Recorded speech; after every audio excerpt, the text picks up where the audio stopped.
Before we get to our panel, let's update on the latest developments on the crisis in Ukraine. NATO officials are now holding an emergency session in Brussels to discuss the latest developments. In Russia, at least 10,000 people marched in a pro-invasion rally through the streets of downtown Moscow.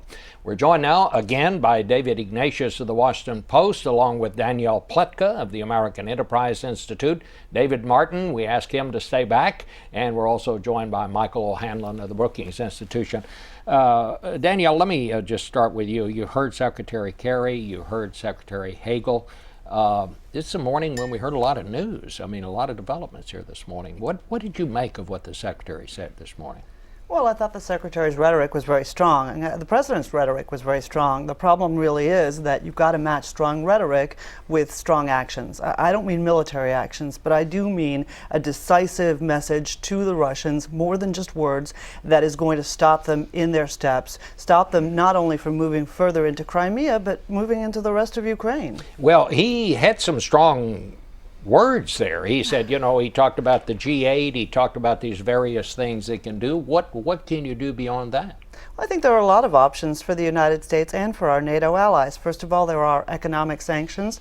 We could certainly put the sanctions that we took off of Iran on Russia, maybe some banking sanctions that would target Russia's leadership. We can isolate the Russian economy. Another important thing we could do is we could free up and start selling gas to Europe, something that the Russians have been earning a great deal of money on and that we, the United States, are now not doing. So I think that there are numerous non-military options for us out there.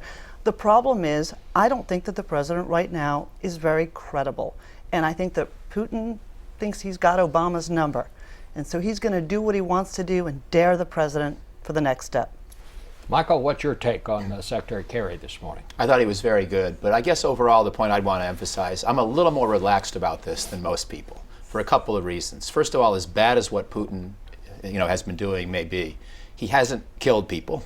And I think he's trying to show force in a way that gets a specific task done. He wants his base, and I don't admire that approach. It is sort of 19th century-ish, as Secretary Kerry said, but it's not totally surprising for the way great powers behave, even in this century.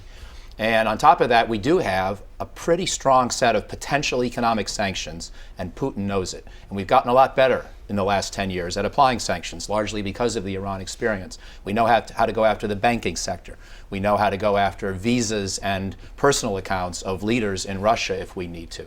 And so if this really escalates to a very bad kind of thing, which it hasn't yet, but if it got into civil warfare and an invasion by Russia to back up one side in Ukraine, then I think these kinds of tools would be applied, and they'd be applied effectively, and Putin knows it.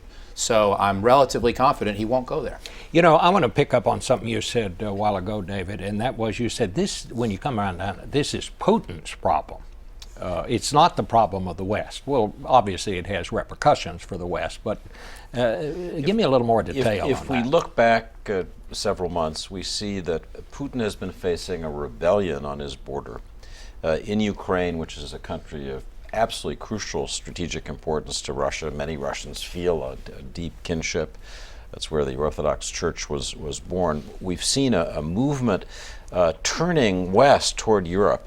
Putin tried to buy off the government of President Yanukovych, offering them $15 billion in assistance to turn away from this invitation from the EU. And then you had a movement of thousands of people in the streets risking their lives to say, no, that's not the future that we want. So we do have to remember that the prelude to this crisis is a key strategic ally of Russia really turning its back. And with all of the dynamics of the last several days, in Kiev, in the capital of Ukraine, you still have the successor government to Yanukovych, essentially an anti-Russian government, calling to the U.S. for support, looking west to Europe. I think the big choices, Putin has to decide how much he wants to risk, how much he wants to put on the table. Europe has to decide whether it's really willing to stand behind the people of Ukraine in what will be a very expensive effort to pull them from Russia towards Europe. I mean, if Russia offered $15 billion, a couple times that anyway is going to be the cost of this effort. David, obviously this nobody planned it to happen this way, but the fact that the administration decided to unveil its plans to scale back and kind of redesign the American military. It happens at the first of the week, and then all of this happens toward the end of the week. Does the fact, I mean, the question that I asked Secretary Hagel, how do you do that? And I think everybody knows we have to redesign the military now. But how do you do that without leaving the impression that we're withdrawing from the world and we're not aiming to be the kind of force we once were?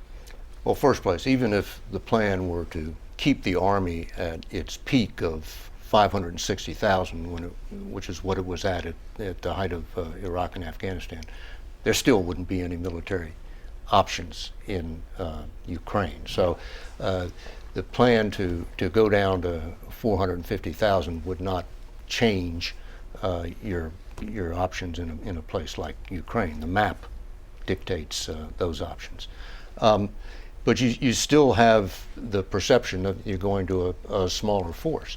And it's not just a smaller force, because the further we get away from Iraq and Afghanistan, the less battle-hardened a force it's going to be. The last time I was down at Fort Bragg, 16,000 of the 20,000 soldiers in the 82nd Airborne were combat veterans. 5 years from now, when the Army is smaller, that's not going to be the case. And I think the Army's plan and the Pentagon's plan is to keep deploying units to places like Africa for relatively small operations, but to show that the U.S. is still in the game. But look, if you were to take this vast, complex subject of defense strategy and the defense budget and boil it all down into a bumper sticker, it would be no more land wars in far-off lands. That's what the president is determining with this budget. Well, Danielle, what about that? I mean, there does seem to be a perception in some parts of the world that the United States is stepping back. I think there's a perception at this table that the United States is stepping back, not just in some parts of the world. Look, one of the reasons that you have a large and a capable and a multifaceted military is not so you can fight. It's so you don't have to fight. And that deterrent power, I think, is being diminished substantially.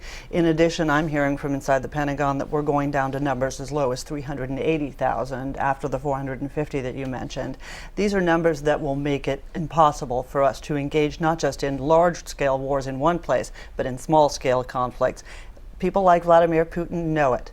That's why it's so important for us at the end of the day on the previous conversation to ensure that things don't escalate in places like Ukraine, because the truth is that we've lost a lot of our deterrent power. Michael?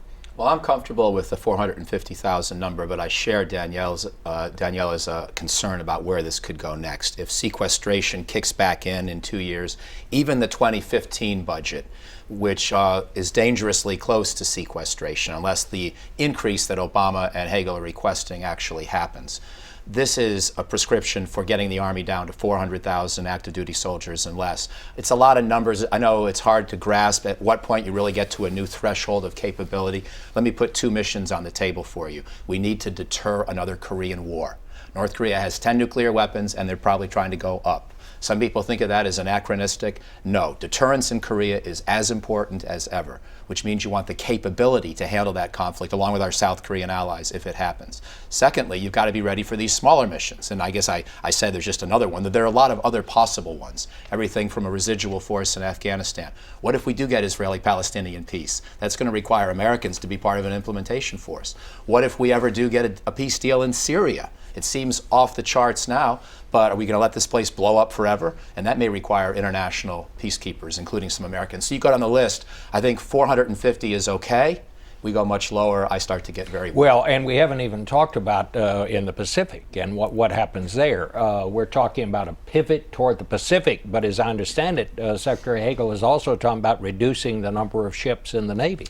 Can we do that? And a big part of his defense guidance was to say that he wants to build fewer what are called littoral combat ships, which were, in truth, the reason that he wants fewer is because he thinks the Chinese threat may be more potent, and these ships are not strong enough, well armed enough.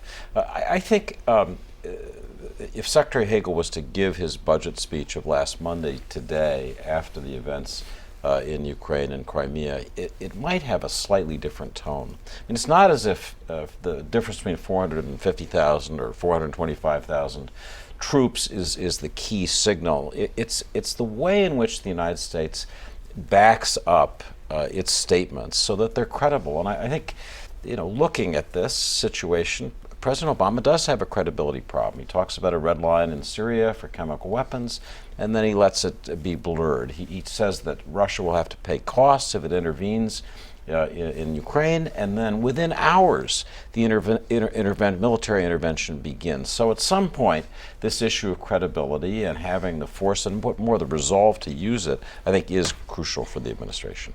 I think what you just said about Syria is exactly right. We decided not to go into Syria because there was an agreement that Syria would give up its weapons, and they've given up, as yet, 11%. Okay? They were supposed to have given them all up. The fact that they are flouting this is, for me, a message that the president is sending to the rest of the world, which is, we're really not that interested in compliance. This is a storm that's blown over. These things do have implications, and it's part of the reason that Putin doesn't take us as seriously as he ought to when the Secretary of State comes out with a strong statement, because it's not backed up with the follow-through. And that's the risk that we really run in all of these places. David, what are they most worried about at the Pentagon? You're there every day.